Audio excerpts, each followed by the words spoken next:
Bismillah ar-Rahman ar-Rahim. In the name of Allah, the most merciful, the most compassionate.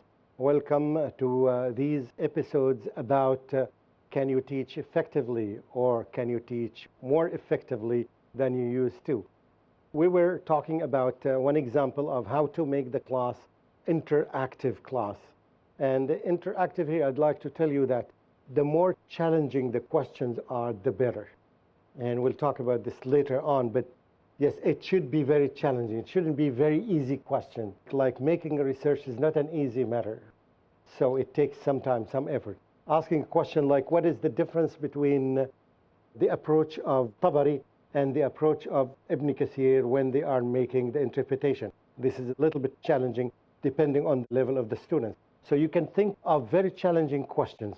And we talked about different ways of doing it. You can do it in the class. You can ask some students to go to the library to make search. You can use the internet in your classroom. Right, these are different ways of doing it. But sometimes we will learn by experience when to use this approach. For example, is it easier for the teacher or time saver for the teacher and the students that if the teacher has all these ayat ready-made and he would give it to the students and can start explaining them later on? Or should the teacher all the time ask them to make the research? No, you have to make a variety of ways of doing it. One time you prepare the ayat, the other time they are the ones who prepare the ayat. And it's not necessary to make it on the spot because it's time consuming. All the time you try to link this with the students at home. Okay, say, tomorrow we are going to discuss zakah. Each one of you should bring 3 to 5 ayat. And the one who gets 5 ayat, of course, he would take better grade than the one who gets 3 ayat. Give them chance to compete with each other, to resist playing at home, right, and to work on your assignment. So, and we will discuss them tomorrow or after tomorrow. This is another way of doing it. So there is not a certain way that we have to do it every time in the class, right? Now we'll move to Sirah. How would you do it in Sirah? What are the things? Think of it deeply. What would you do in Sirah to make the class interactive? So I would have, I'll ask the students to name person in their locality whom they appreciate, like the behavior, the character, or something unique in them. And they'll get of local characters. And then I'll come on the topic of the best character was Muhammad, peace be upon him. Sallallahu Alaihi Wasallam, yes. Yeah, no doubt in that. Let's say that one example of doing it, you divide the class into 2 groups, let's say, okay?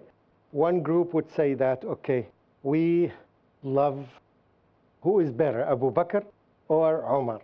Khadija radiallahu anha or Aisha radiallahu anha? So one group would represent Aisha and the other group would represent Khadija. Would you like to be Khadija or Aisha? Huh? Khadija. Okay, good. And you like to be Aisha. So. And now you work together for 5 minutes. And you work together for 5 minutes, right? And you see how many points you can bring to show that Khadija did to Islam radiallahu anha more than Aisha. And you have to do the same thing. So you spend some time together, and then I redesigned the class, and I put 2 rows in front of each other, right? And then we start getting one from here, and one from here, one from here, one from here. No doubt also you can bring a group of students, 2 or 3 students, you tell them that you are the judge. Let them sit here. So after they listen to those people and those people, they would say, those people brought more evidence than those. Okay, you got 8 and they got 7. Good. 1 point for you. The other one, they would say, but those ones, when their proofs are more effective than those proofs. For example, the effect of Aisha radiallahu anha, she became perhaps the only source for the companions to verify the hadith after the death of the Prophet sallallahu alaihi wasallam, which really something that's made to Islam. So it's more significant than any other thing. So now they start, you see what's happening now. The students are giving evidences to support their viewpoint, and there's some group of people who are making judgment. And the teacher only comes to very little points.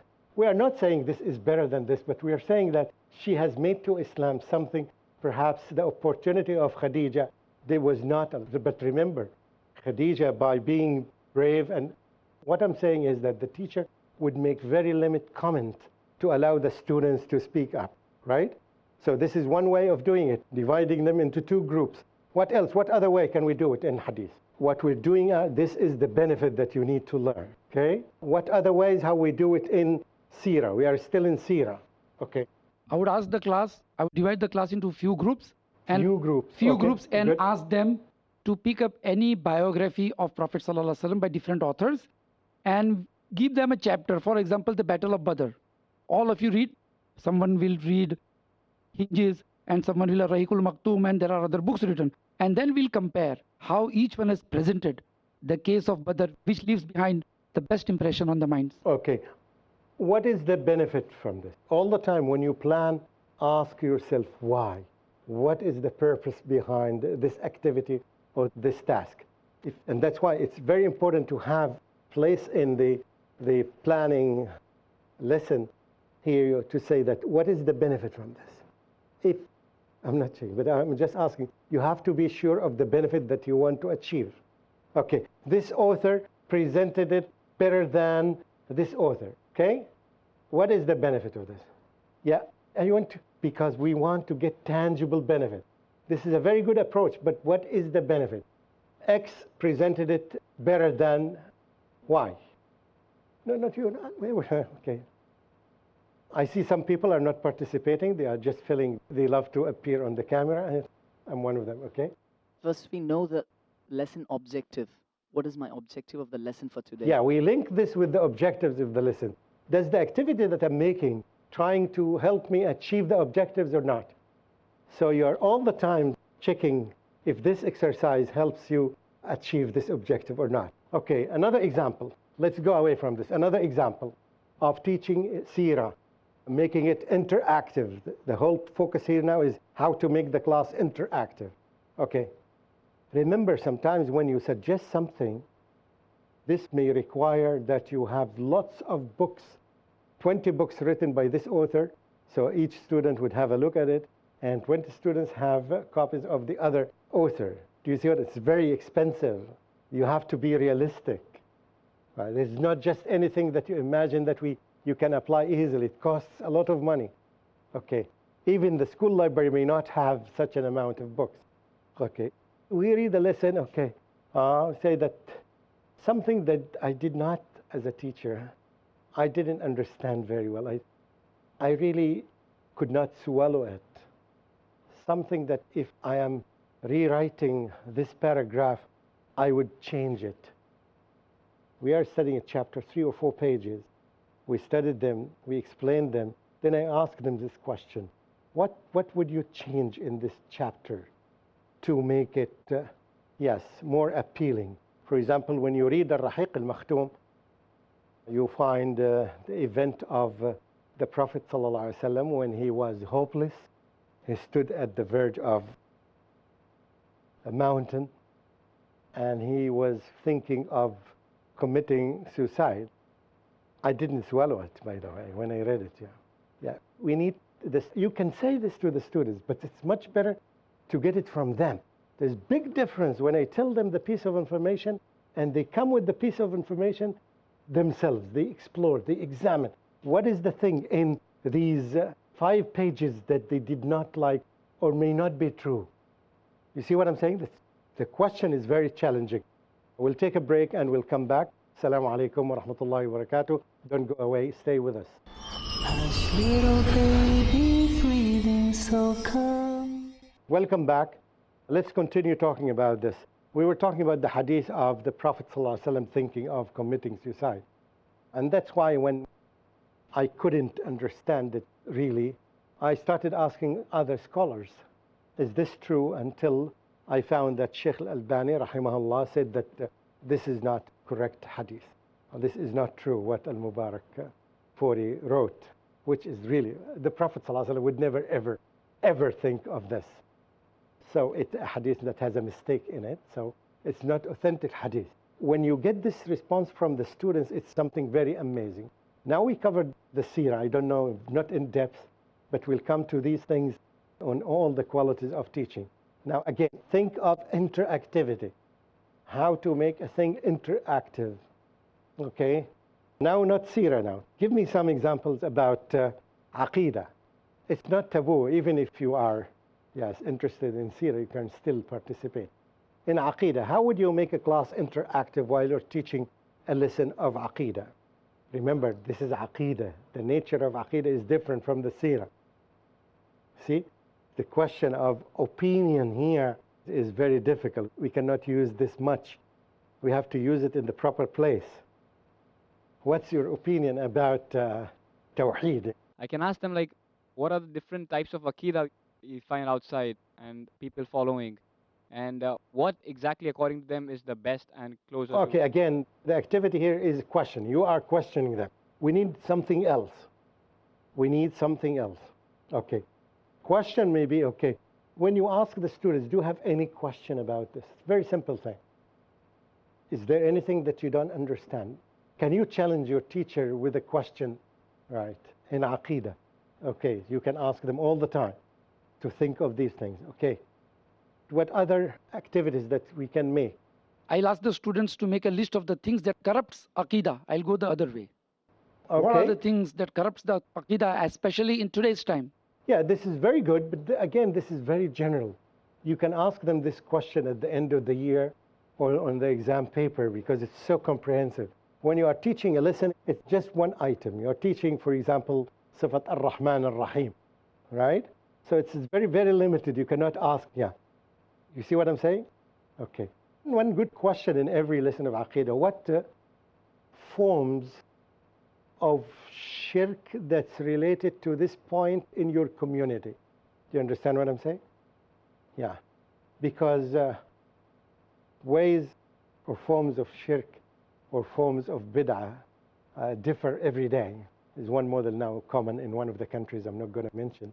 In that country, they say that when two people are meeting each other and then when they depart each other, one of them would say, La ilaha illallah, and he expects the other person to say, Muhammed Rasulullah. Something, it looks very wonderful, yeah. But the problem is that they believe if I say La ilaha illallah and you say Muhammad Rasulullah, they believe that we are going to meet again, for sure. Do you see the problem here? Problem here is that when I say La ilaha illallah and you say Muhammad Rasulullah, that means we are going to definitely meet sometime in the future, which is, of course, a wrong belief. Nobody can guarantee. This is a practice that had never been done by the Prophet ﷺ, nor the companions. But the problem of bid'ah, as all of us know that, is people think that they are doing something beautiful, right? And that's why it's difficult for you to convince them what they are doing is wrong. Because then there's something, what's wrong with saying La ilaha illallah Muhammadur Rasulullah? The wrong thing here is what the belief behind it, that you are going to meet this person again. So it becomes as if it is, they must meet each other later on, which is not, of course, true. So you raise the question that what is happening in your society to make them be aware of the form of bid'ah or the form of shirk. Again, it's a question, challenging question. But what else can we do? What else can we do? Can we do any practical thing? Can we do any practical thing in lessons of Aqidah? Can we have a debate among the students? Okay, Against debate. and for? Very good. Again, all the time, the debate approach is wonderful. We get two groups, right, or two people, and they would make a debate. Practical thing, I'm saying now, practical thing.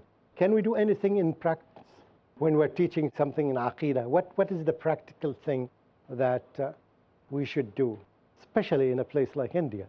I will ask the students to make a list of the different aspects of Tawheed and the different aspects of Shirk, like Tawheed al-Rububiyyah, Tawheed al-Uluhiyyah, Tawheed al-Asma Sifat.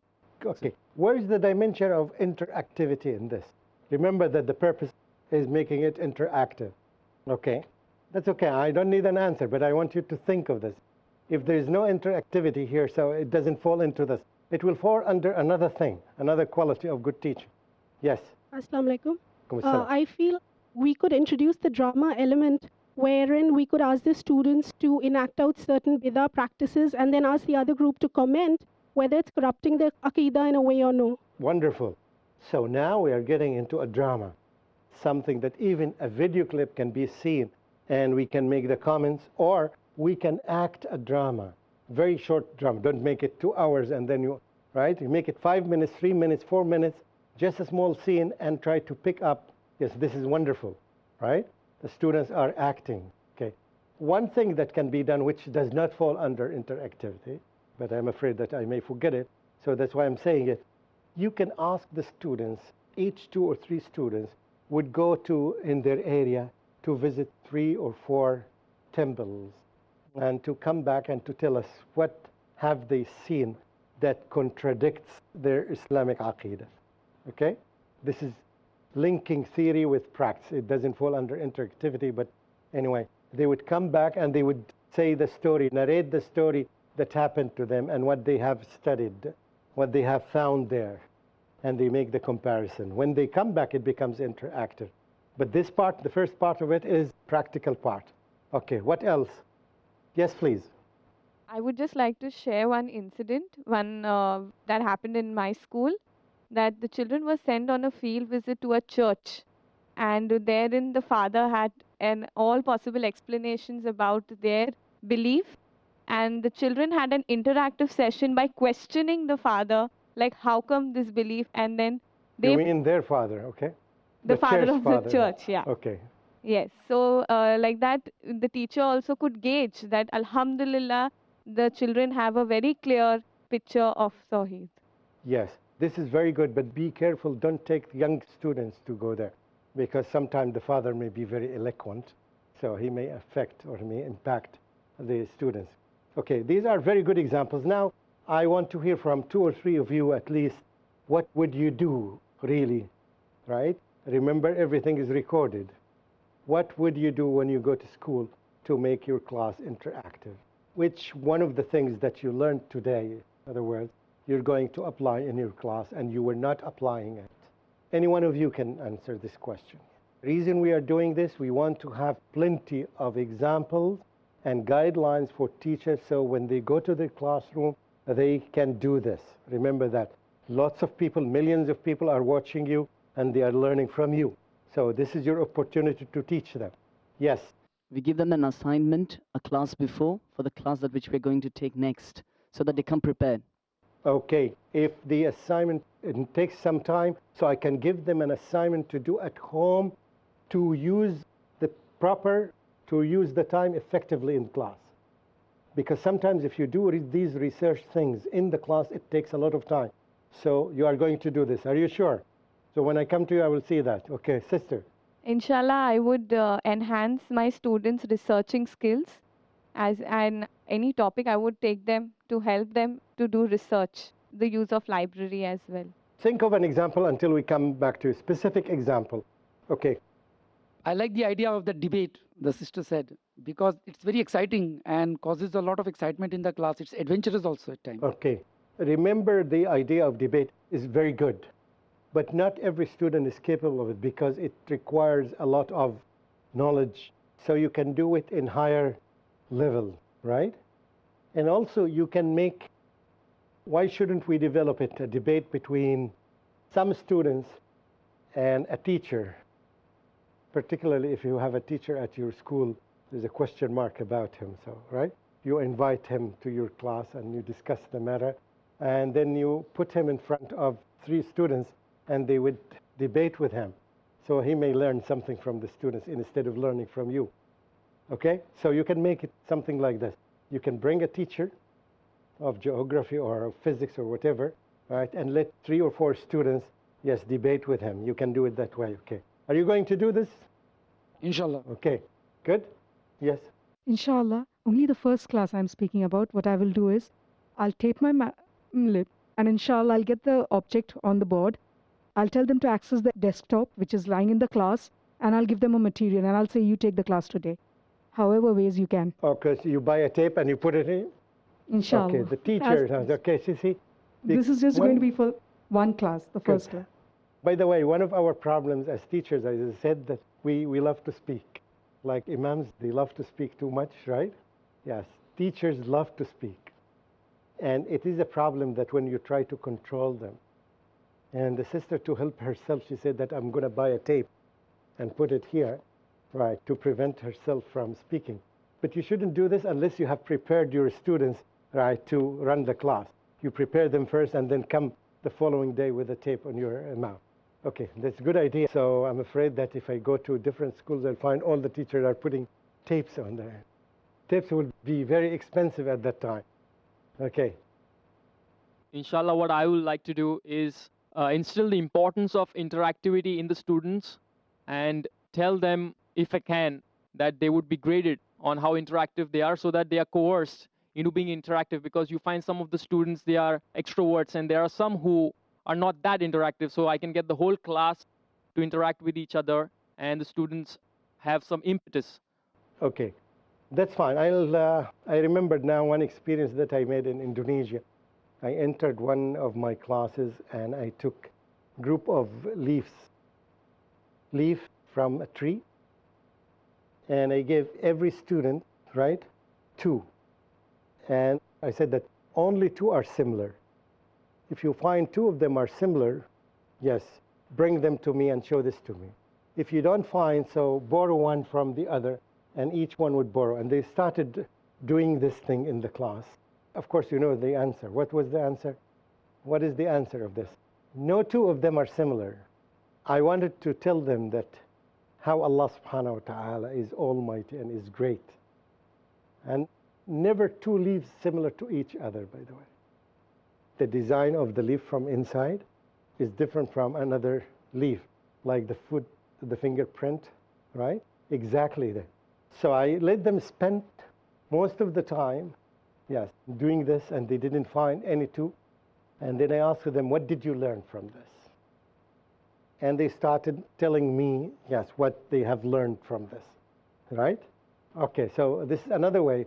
Every time you need to be creative, but don't try to be creative, and there's some other people had been creative. There are many books written about these things, about these strategies. So if you spend some time, part of your job is to spend some time to see what other people have done, and this will save you plenty of time.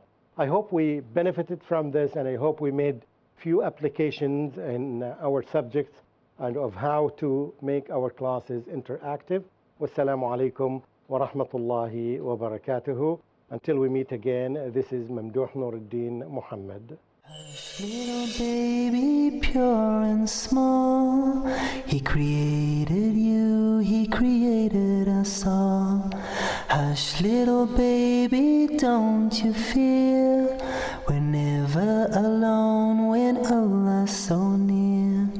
Hush, little baby, breathing so calm, He'll protect us all and keep us from harm. Hush, little baby, still and serene, you are a Muslim, Islam's your deen.